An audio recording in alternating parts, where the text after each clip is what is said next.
You know, we keep saying November's going to be here before you know it. You know what's really going to be here before you know it? 2024.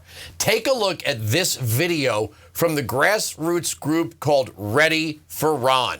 But if fascism ever comes to America, it'll come in the name of liberalism. The left does not want to honor our freedoms, and we have a responsibility to fight back on all fronts. If we lose freedom here, there's no place to escape to. This is the last stand on earth. We will be standing our ground. We'll be holding that line. We are not going to back down. We have only begun to fight. To beat Biden, America needs a fighter. America needs Ron DeSantis. Visit readyforron.com. Ready for Ron paid for and is responsible for the content of this advertising. All right, let me bring in the chief legal counsel for Ready for Ron, Lillian Rodriguez-Baz. Thank you so much for joining us. Thank you. Happy to be here. All right, so let me ask the obvious question. Are you encouraging Ron DeSantis to run against Donald Trump in a primary? Should Trump run? Or is this assuming Trump's not running? Going in straight for the kill. You know, it's so funny. A lot of people have this question. No, the short answer is we're not encouraging Ron DeSantis to run against Trump. We don't even know if Trump is going to run, right? I mean, if you go to the FEC website right now, there's absolutely no indication that Trump is going to run. He's not a candidate. So because of that, we need to get ready for Ron DeSantis because we need to make sure that we have that kind of leadership in 2024. And by the way, for people who are concerned about this, because again, this question seems to be coming up a lot. It's obviously something that's on a lot of people's minds. If anyone is qualified to carry forward Trump's America First agenda, it's Ron DeSantis, and we know that. I would say, well, you know, I went to the University of Florida. I lived in Florida. I know Florida.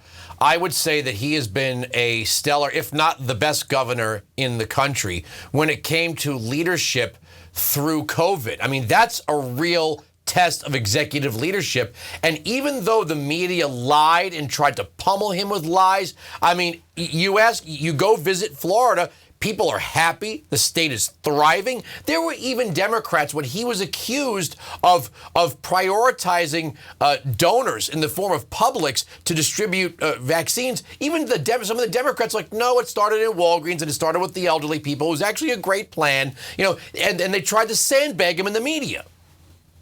Absolutely. You know, I recently read an article and it said the left has settled on its villain and it's Ron DeSantis. And I immediately thought, you know what, that's how you know he's doing something right. And yeah, he's definitely established this reputation for himself because he's doing the complete opposite of what the left is doing. He didn't follow these austere lockdown measures.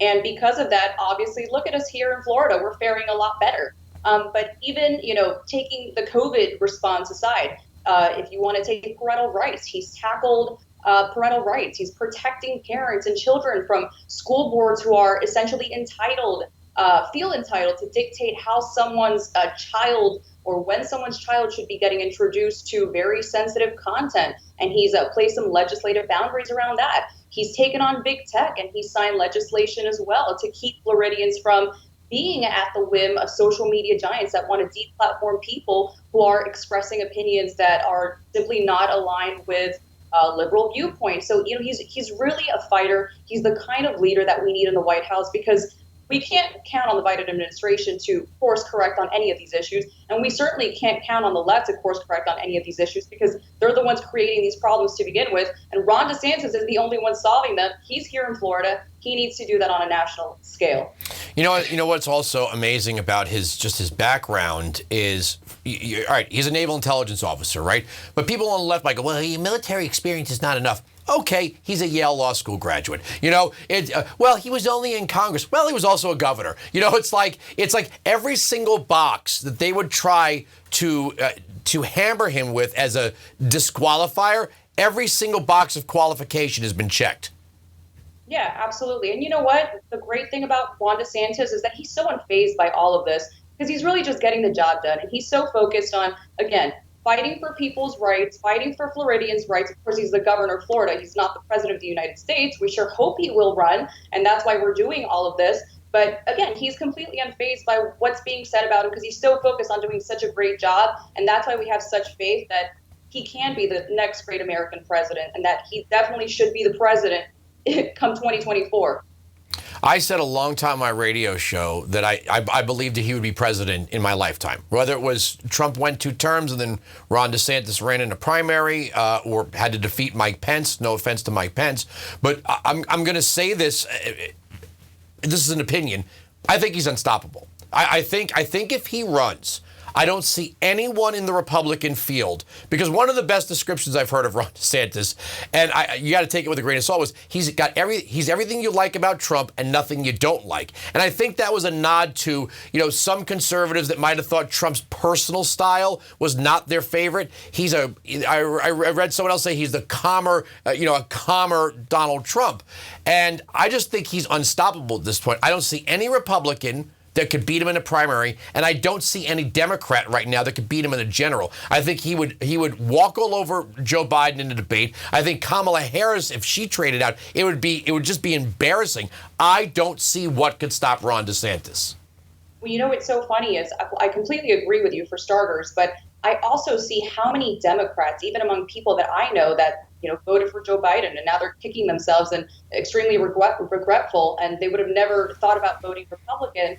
They're now considering Ron DeSantis because, you know what, even if you don't like Ron DeSantis, a lot of people, a lot of Democrats respect him. And that's the power of Ron DeSantis, really. And then when we go back to the issues that he's tackled, which of course we can go on and on about, I think that what's also powerful and so impactful is that they're problems and they're issues that matter to both sides of the aisle. They're mainstream issues. So, for example, the parental right that I brought up earlier, regardless of what party you're affiliated with, I mean, that should matter to parents because that issue is plaguing the country. It's not just in Florida. It's happening all over the country, right? So I think that that's also where his mass appeal comes from.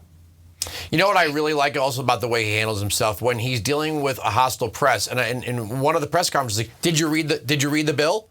Did you read the bill? It was 7 pages. I read it, but you could tell a lot of these judges, well, it's the Don't Say Gay bill. Did you read it? Oh, you didn't read it. So you're just repeating what the activists say. You're standing here in front of me and you didn't even read it. And I think he has become expert at making some of these phony journalists look like fools. Oh, absolutely. He's so direct and to the point.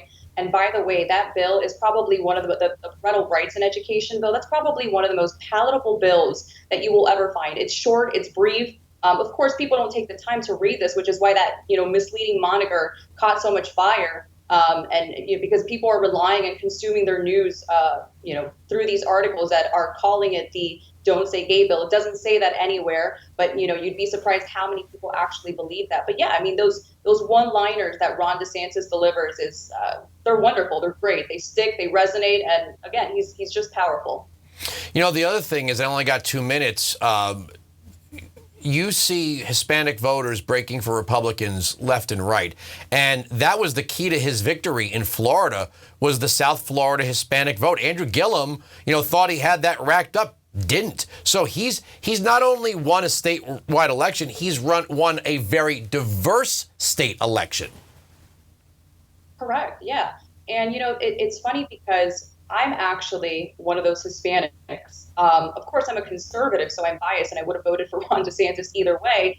But no, South Florida is a predominantly Hispanic community, and I'm Cuban American. So when we talk about the issues that Ron DeSantis is really tackling, that he really cares about, for example, the censorship of big tech, that's something that matters to people like myself who immigrated from Cuba's communist and oppressive regime at the age of 4 with my mom, right? Because that's exactly why we left Cuba to come to the United States for. And these are the values that we see Ron DeSantis fighting for. So again, this is why he's won over a lot of the Hispanic vote.